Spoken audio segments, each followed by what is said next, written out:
pleasant stay in India.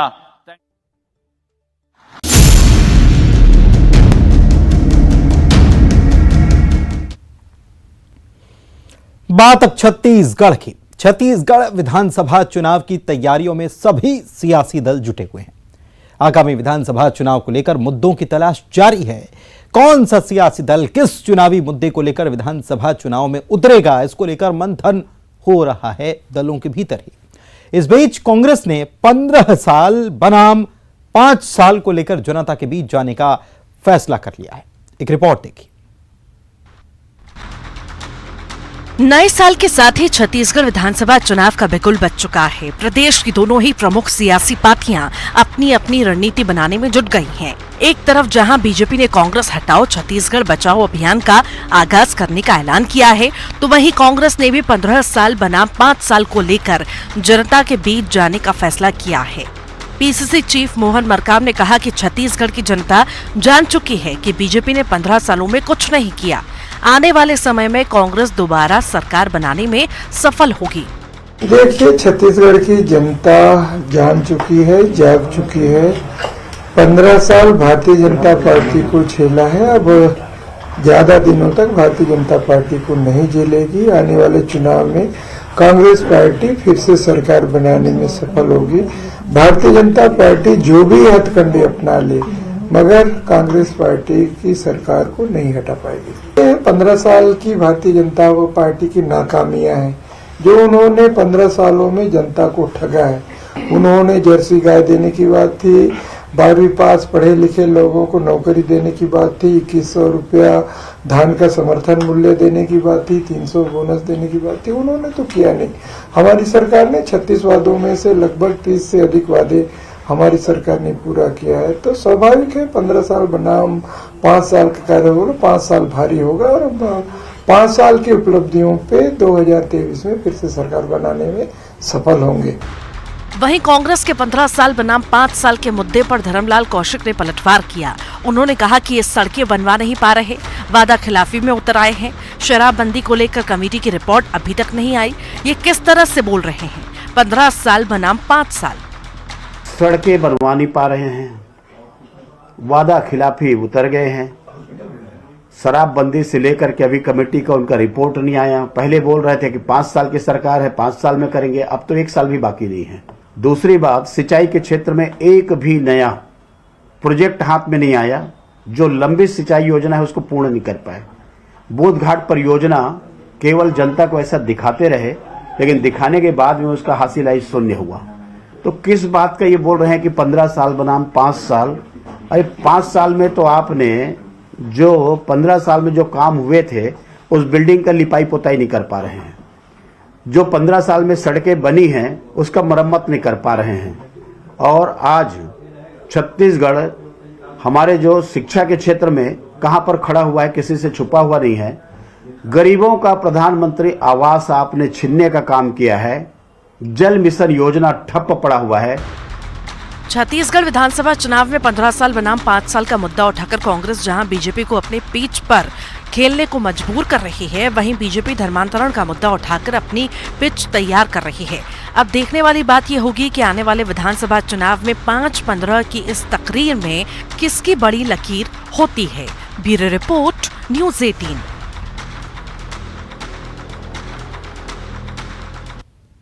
तो लकीर किसकी बड़ी होती है? 5 बनाम 15 की बात कही जा रही है। कांग्रेस की तरफ से हमारे साथ खास मेहमान जुड़े हुए हैं, धनंजय सिंह ठाकुर, प्रवक्ता है कांग्रेस के। स्वागत धनंजय जी आपका।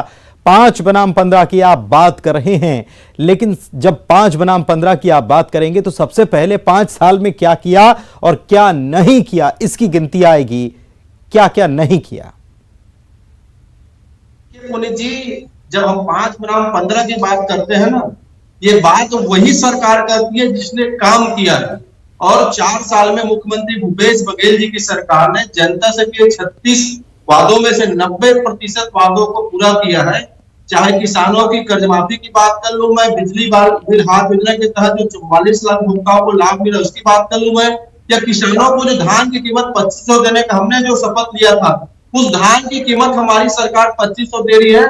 और मेरा पूरा दावा है और चैलेंज भी है कि किसी भी भाजपा शासित राज्य के मुख्यमंत्री की क्षमता नहीं है कि अपने प्रदेश के किसानों को धान की कीमत 2500 प्रति क्विंटल दे सके। और तो और श्री नरेंद्र मोदी जी ने भी वादा किसानों से किया था कि 2022 में उनकी आमदनी दुगनी होगी। 2022 तो बीत गया, किसानों की आज दुगनी नहीं हुई, बल्कि मोदी सरकार के नीतियों के चलते किसानों की परेशानी 4 गुना हो गई है, लागत मूल्य 4 गुना बढ़ चुका है। युवाओं के रोजगार की बात कर ले तो हमने 5 लाख युवाओं को रोजगार सरकारी नौकरी दी 4 साल में, और आने वाले 5 साल में रोजगार मिशन के माध्यम से 15 लाख युवाओं को रोजगार देने का लक्ष्य निर्धारित किया है। हमने किसानों का जवाब तो किया ही किया है, साथ में जो महिला स्व सहायता समूह की बहनें हैं उनका भी 19 करोड़ का ऋण माफी करने का हमारी सरकार ने किया है। शासकीय कर्मचारियों को ओल्ड पेंशन स्कीम का लाभ हमारी सरकार दे रही है। आदिवासी वर्ग को पेशा का कानून बनाकर जो उनके कानूनी अधिकार है वो दे रही, जो 15 साल में रमन सरकार के द्वारा छीना गया था। हमने आदिवासियों के जमीन तो लौटाई है और जेल में बंद आदिवासियों के बाहर निकालने का हमारी सरकार ने किया है। हर क्षेत्र में हमारी सरकार ने काम किया है। चाहे स्वास्थ्य के क्षेत्र की बात कर दूं, इन 2 साल में हमने 5 मेडिकल कॉलेज की स्थापना की है। उसका आज लाभ यह है कि छत्तीसगढ़ में लगभग 725 सीटें बढ़ गई है, और जो छात्र नीट परीक्षा में 500 नंबर भी पाए हैं उनको भी मेडिकल की पढ़ाई करने का अवसर भूपेश बघेल जी की सरकार ने किया है। चाहे मैं संस्कृति की बात कर लो या मर्यादा पुरुषोत्तम श्री राम जी की जो माता है कौशल्या जी, उनके मंदिर के निर्माण की बात कर लो या राम वन पद की बात कर लो, मैं गौ सेवा की बात कर लो, गोदान के माध्यम से हमारी सरकार ने हर वर्ग में काम किया है। व्यापारियों को जो लाइफ टाइम हमने गुमास्ता का लाइसेंस दिया है, साथ में हर उस तबके के प्रति न्याय के जो विश्वास और जो हमारी सोच है उसको प्रदर्शित किया है। हमने 76% आरक्षण भी दिया है, जिसको भारतीय जनता पार्टी रोकने का काम करी है। हमारे 5 साल तो बताने के बहुत कुछ है, और तुलना तो चुनाव होती है ना पूर्ववर्ती और पहले। आप कह रहे हैं कि बहुत कुछ है, आपने बहुत सारे वायदे पूरे किए, लेकिन 5 साल होने को हैं, फिर बहुत जल्दी आचार संहिता लग जाने वाली है। आप 90 कह रहे हैं, बाकी जो नेता अभी हमने रिपोर्ट दिखाई उसमें कहा गया कि 36 में से 30 वादे पूरे कर दिए हैं, तो देखिए 80% हो जाता है, आपने 90% बताया।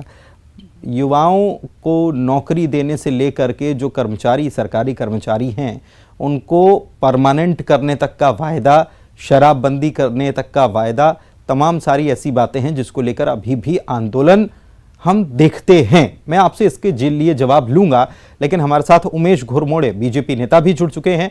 उमेश जी, आपका स्वागत है। 5 बनाम 15 की बात कांग्रेस की सरकार कर रही है कि हम इसी पर चुनाव लड़ने वाले हैं, कि उन्होंने 15 साल में क्या किया और हमारे 5 साल देख लो। क्या आप इसके लिए तैयार हैं? देखिए, मुझको लगता है कि हालांकि कांग्रेस ने ही 5 और 15 की तुलना की है, लेकिन जिस प्रकार से इनके 4 वर्ष का कार्यकाल रहा है, 15 वर्षों से कांग्रेस के 4 साल 5 साल की तुलना करना, मैं समझता हूं कांग्रेस के कार्यकाल के ऊपर जाती होगी। मैं समझता हूं कि हमारे अंतिम जो 3-4 वर्ष के कार्यकाल, उससे कांग्रेस के 5 वर्षों की तुलना होनी चाहिए, क्योंकि बीते 15 वर्षों से अगर हम तुलना करेंगे तो वर्तमान के 4-5 वर्षों के अंदर में कांग्रेस जो पहले से किए हुए विकास के कार्य थे उनको मेंटेन तक नहीं कर पाई। एक नया इंफ्रास्ट्रक्चर ये खड़ा नहीं कर पाए। मेरी चुनाव की एक नया इंफ्रास्ट्रक्चर का नाम बताते हैं, उससे तो डेंटिंग पेंटिंग और उसका मेंटेनेंस तक का काम। मेडिकल कॉलेज खोलने का काम किया, अभी कह रहे थे धनंजय जी। 5 क्या कह रहे थे? मेडिकल कॉलेज खोलने का काम किया, जिससे सीटें बढ़ गई। देखिए, मेडिकल कॉलेज और मेडिकल कॉलेज को लेकर के किस प्रकार की स्थितियां थी, केंद्र से अनुमति मिलने के बाद, केंद्र से फंड आने के बाद किस प्रकार से वहां पहुंच की स्थिति थी। जो मेडिकल कॉलेज 1 वर्ष पूर्व खुल जाना चाहिए था, उसको लेकर के सरकार की ढुलमुल नीति और ढुलमुल रवैये के चलते वो बाट होते रहे, और उससे हजारों छात्र छात्राओं का नुकसान सीधे तौर पे छत्तीसगढ़ प्रदेश के अंदर में हुआ। और इन्होंने बहुत अच्छा याद दिलाया मेडिकल को लेकर के। इन्होंने वादा किया था कि इनकी सरकार आएगी तो ये यूनिवर्सल हेल्थ स्कीम लेकर के आएंगे। यूनिवर्सल हेल्थ स्कीम तक का तो पता ही नहीं है, बल्कि इनके जो स्वास्थ्य मंत्री हैं उनका भी इतना मोरल डाउन हो चुका है कि वो स्वयं कहने लगे हैं कि अगले बार मैं चुनाव लड़ूंगा कि नहीं लड़ूंगा, अगले बार चुनावी राजनीति में रहूंगा कि नहीं रहूंगा, ये समय पर छोड़ता हूं, वो वक्त बताएगा। इतना वो स्वयं निराश हो चुके हैं। उन्होंने ही पंचायत विभाग छोड़ दी है, और तमाम तरह के वादे खिलाफियां। अभी आप कर्मचारियों का जिक्र कर रहे थे, उनकी पदोन्नति की बात करें, इनका वादा था। उनकी क्रमोन्नति का इनका वादा था। 4 स्तरीय वेतनमान देने का इनका वादा था। कहीं कुछ नहीं, तमाम कर्मचारी हड़ताल का वादा था।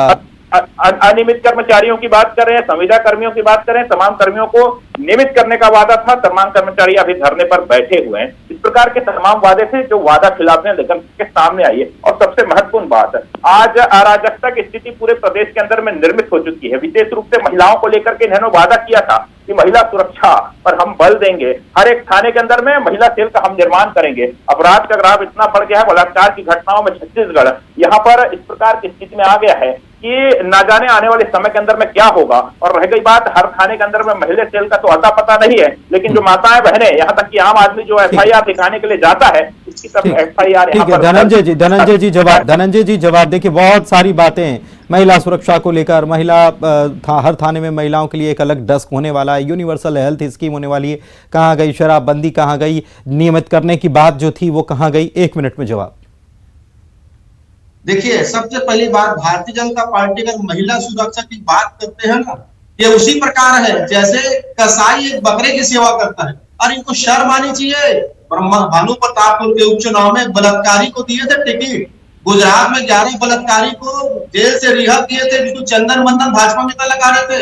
उन्नाव बलात्कारी के पक्ष में भाजपा नेता धरना प्रदर्शन कर रहे थे बलात्कारी को बचाने के लिए, कटवा।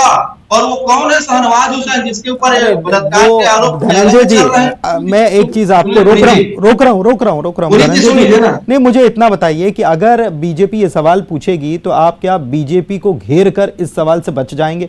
सवाल का जवाब क्या जो आपने जो वादा किया उस वादे के बारे में पूछ रहे हैं आपके लिए, आपने जो वादा किया उसका जवाब। पुनीत जी, मैं इसीलिए इस प्रयास को सवाल का जवाब पहले दिया। पता नहीं आपको क्यों तकलीफ हो गई, मैं नहीं जानता इस बात को लेके आपको क्या पीड़ा हो गई। नहीं, पीड़ा नहीं। देखिए धनंजय जी, समय की कमी है, मैंने इसीलिए आपसे बोला कि 1 मिनट में जवाब दे दीजिए प्लीज। मैं जब बलात्कारियों के विषय में भाजपा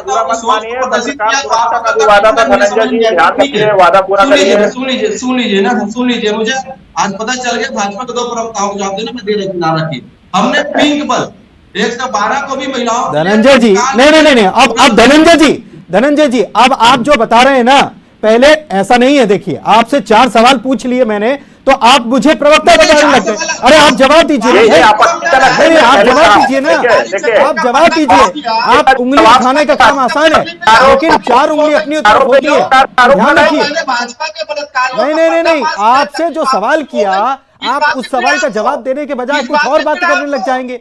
यहाँ समय की सीमा होती है। धनंजय जी, आप नए नहीं हैं। धनंजय जी, आप नए नहीं हैं। आप नए नहीं है धनंजय जी। नहीं धनंजय जी, आपने, अरे आप बात कहीं और ले जा रहे हैं। आप बात कहीं और ले जा रहे हैं धनंजय जी। हम लोग के पास फालतू का टाइम नहीं है। पुनीत जी सुन लीजिए, अगर आप बीजेपी के हमारे पास भी फालतू का टाइम नहीं है कि हम आपके टीवी में बैठ के अपनी बात सुने। आपने पक्ष रखने बुलाया, हम जवाब देखिए, पक्ष रखने को बुलाया तो पक्ष रखी ना सर। चलिए ठीक है, 30 सेकंड है सर। देखिए धनंजय जी, मेरे पास तो समय, आप पहली बार चर्चा में आए नहीं है, उमेश जी पहली बार चर्चा में आए नहीं है। हम चर्चा कर रहे हैं, चर्चा को चर्चा रहने देना चाहिए, बजाय इधर उधर की बातें करने से मुद्दे भटकते हैं और समय निकल जाता है। और समय आज निकल गया। बहुत सॉरी, क्योंकि बात निकल ही नहीं पाई, बात शुरू हो ही नहीं पाई, कहीं की कहीं चली। बहुत शुक्रिया चर्चा में शामिल होने के लिए।